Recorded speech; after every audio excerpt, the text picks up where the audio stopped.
Hi, Thomas. Welcome again to this podcast. We're going to talk about programs and outstanding programs. So, if you can give some examples around some of the outstanding programs you have seen or you worked on, and especially coming from Germany. Yeah. Dharam, I'm happy to do that. And, what are examples of outstanding programs? Well, when I look at programs, or what they sometimes are called big projects, so I'm not always looking for the benefits that are to be achieved. And if you look at benefits, um, the benefit is something a specific stakeholder perceives as a positive change out of that program. And we look at this, and there might be different stakeholders looking for something. So, for example, if you look at Olympic Games, you have different stakeholder groups, and they all get something out of it. And as some research says by Ben Flyberg, there is no country which really had a positive profit out of the Olympic Games, but the Olympic Committee always had profits out of it. So if you look at these different stakeholder groups and you get different benefits out of a program, you can somehow grasp what a program is about. It's more than just a project which is creating one output and then you do something with it. So building a bridge over a river is per se not a benefit. If that bridge has no roads attached to it, it's not really usable for anybody. But if you have a whole system of roads which are built by other projects, then you have a program to which has a benefit to, let's say, decrease the travel time for people in this area. So they might have a benefit, a value which is continuous value over the next 15, 20 years to save 1 hour of commuting time to their job if they live in this area. So building a bridge per se is not a benefit, but it is maybe one part that has to complement by other parts, then to bring together a benefit, as an example for a program. So we have in Germany, we have a lot of large programs that are gaining publicity, especially when they have problems. We not talk too much about programs if they are running according to time, budget, and everything, and everybody is happy. So with large programs, there is a tendency that nobody is really happy, at least publicly. So most of them are owned by some government agency, and either by the federal government or by state governments or by cities. And what they also have in common is stakeholders are also society. So in the society, people are looking at it, so they are interested where their tax money is spent, and they pay for it. But the value they get out, is mostly, maybe they are not the drivers over the bridge, but still they are proud of it. So they can gain some positive identity out of it. So if you look at one of the famous things that was created is a Hamburg Philharmonic building, and it went way beyond its original schedule and the cost, and there were a lot of scope problems over its time. But today, the city of Hamburg citizens, they are very proud of it, and they think it's an enrichment of the identity of the city of Hamburg. And people come there not only because it's a Philharmonic, but because it's in an outstanding place, and they really think it's a symbol of the city. Much like the Sydney Opera House became a symbol of that city, and the people.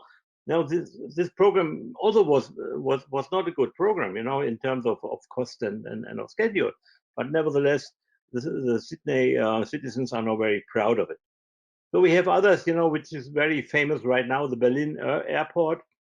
The problem with the Berlin airport was, you have again the citizens of Berlin and the citizens of the adjacent states. There are two state owners with that.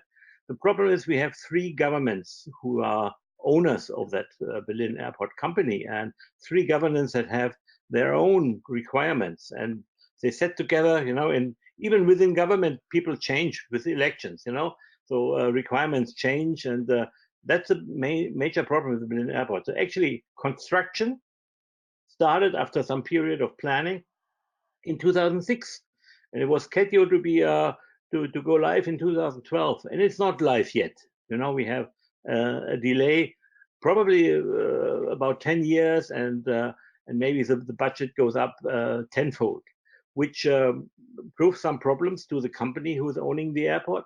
So they will be not profitable for the next 50 years probably, and the governments and the states will have problems. But I bet, you know, once the Berlin airport is operational and the airplanes come in and go out and the passengers are using it, this will be also regarded as a success in the identity of Berlin and the pride that people show for it. So depending on who we have as a stakeholder and who also has an influence on the scope and what's going on, it's a really a different value and a stakeholder view. Another example in Germany, you know, we had in 2006, there was a soccer German World Cup, and it was a World Cup where we didn't win the trophy, but nevertheless, because it was in Germany, it was somehow regarded as the first time since the Second World War that Germans waved flags and sang the anthem. And really, we are proud of their country because we were able to have such a tremendous, nice and positive World Cup, and people from around the world came here, and they really a lot of comments and press were, okay, we are astonished about Germany, how friendly these guys are, how much they are welcoming strangers, because people from abroad didn't think about that. So these are some programs, you know, which have some value, but the value is not very much expressed in money. Or well, the German World Cup, it was certainly expressed in the timeliness, so the schedule was kept apparently. This brings me to the Olympics, and you know, this guy I mentioned in the beginning, Ben Flyberg, he's a professor in the UK, and he spends years researching on mega projects, as he calls it, and these are basically programs. So he started with comparing all the Olympic Games as programs over the years, and he found out, you know, they all met their deadlines for sure, but yeah, they all the Olympic Games are one of the most costly and cost overrunning programs, type of programs you can see. So and as I said, the Olympic Committee always gets its profits, so they get their money out of it, but the countries often suffer. You know, you could see that with Greece or with Brazil. Yeah. So it's really a problem with Olympics. So I recommend to read Ben Flyberg and what he said about the big projects. Yeah. So what we also had, but you wanted to say something, Dharam. You had a comment on that?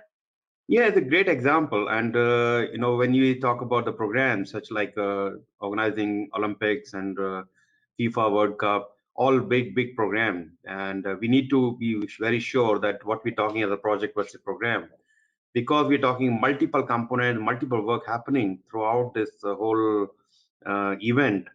That's why we call it a program. And yeah. Because the interdependency among the projects, that's why we call it a program. And why we are doing this program, the drivers and the benefit generated from these events are, that's why we call them program.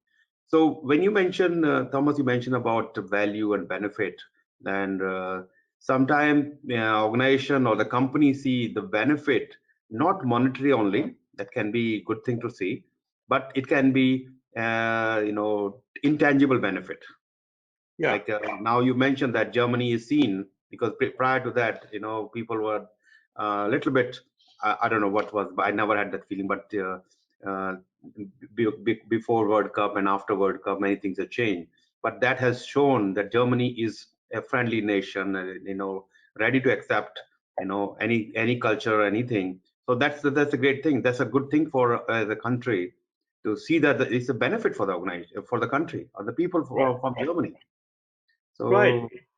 It's often that these kind of benefits, which are intangible, as you say, which are more reputation benefits, they only show up after the program or when the program is almost finished. So if you are in the approval process for a program, you create a benefits a list, you know, a business case and an ROI thing, and people are always watching that. Okay, why do we spend our tax money or whatever? Why do you do that corporate investment in this kind of program? And these intangible benefits are hard to show and hard to track. But nevertheless, they are often the only and the most important thing that comes out of such a big program. Even if you look at the corporate world, we talked a lot about government and nation building and this Olympics and these programs. Even the corporate world. So we have in the corporate world basically two major types of programs. So the first, what we have right now, very many companies are looking at transformations, either driven by digitization or AI, or they transform because everything because their industry is changing a lot. And the other thing is a more traditional program most companies have is this new product development. If they want to enter a new market with a new product, they have some research and they have a lot of investment there. They always look into an ROI case, but it's even if it's a long thing, they might have some basic research, for instance. So I looked it up for IBM, for instance. They always spend 7% of their revenues for research every year. So they have a huge global research organization, and they are not looking at only at new products, but also as a base research to make sure they are able in 5 years to create new products. So that's how they came to AI. So the concept of programs is there in the public space, it's there in the corporate space, and it's also there in the military space. When you look at all these big programs to build new ships or airplanes or whatever, these are all military programs, and military has a large history in finding the right standards to do that. And PMI helped a lot now in the US military with this legislation, which was approved by Congress and the Senate some 4 years ago, PMI-AA, which gives the kickoff for 24 federal agencies to, including the Department of Defense, to really standardize the term of program management and the profession of a program manager. So U.S. government is doing a lot now, the federal government, and it basically is expected to trickle down to the states and to the whole society of the U.S. So concluding, I think, and it's somehow driven by what PMI says about program management. I think that there are basically 4 domains to be looked at if you look at programs, and these domains are different from domains that you see in project management or portfolio management.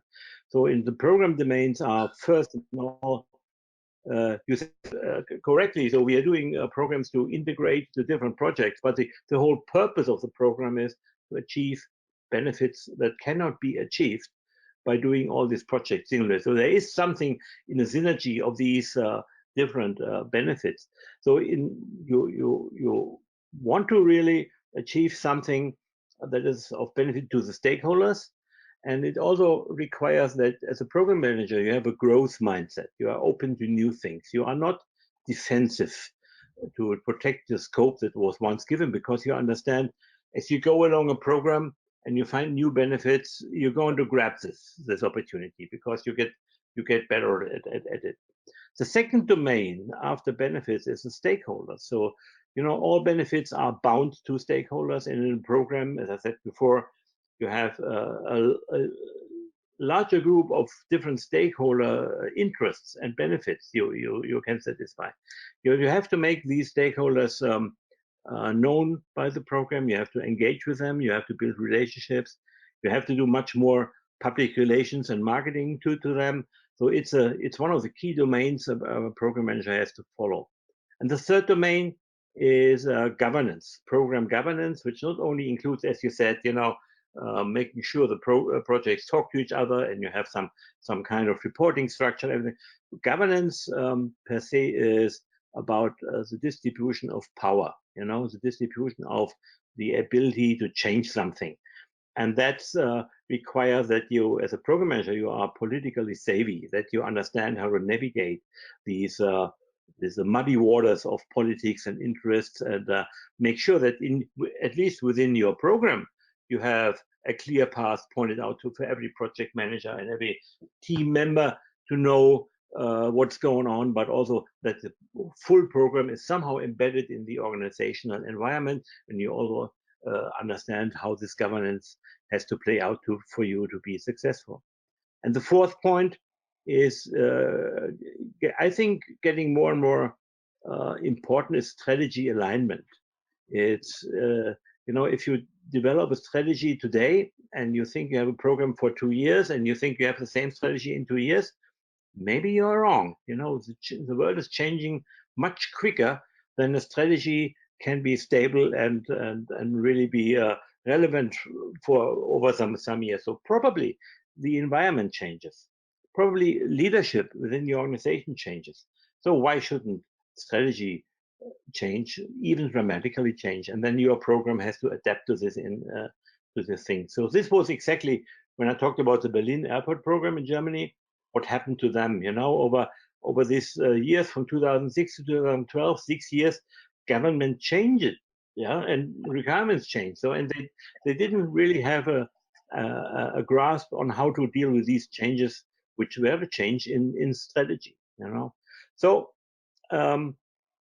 with these 4 components, I think we will also go into the program management preparation for the PGMP, and I think this is important to understand, that the program is not just a big project.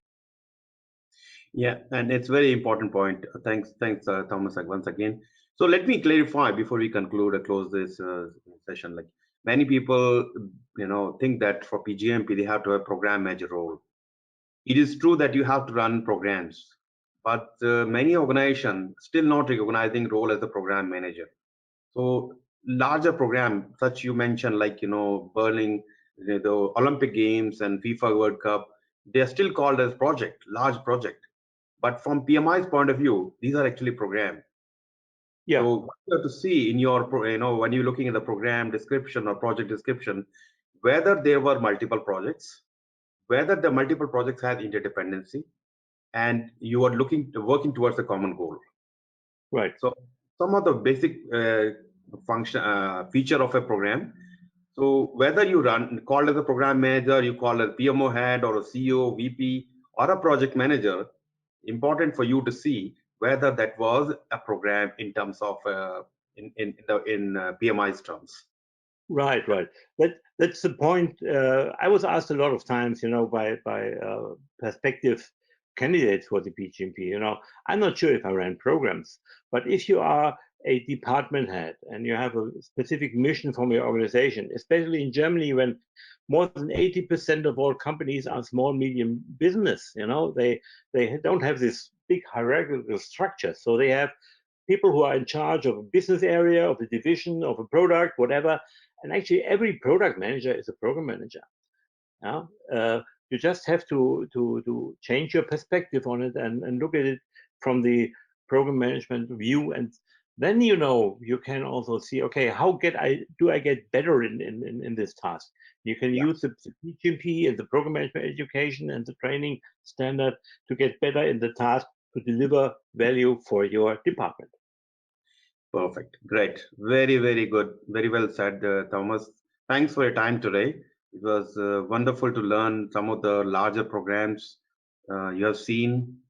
They're successful or failure. That's a different thing. We have to learn from each of the program, and how we run, how we're going to make our program more productive, more efficient. That's the thing we have to learn, and that's where PMI's standards come in picture. PMI is bringing all this standard, like standard for program management, to show you the standard way of doing things. What process you can follow, what task and activities you can do to achieve your result. So once again, thanks, Thomas. It was wonderful to have your insight. It's lovely to have you on this session, and can't wait to have another session with you. Thank you. Thank you, Dharam.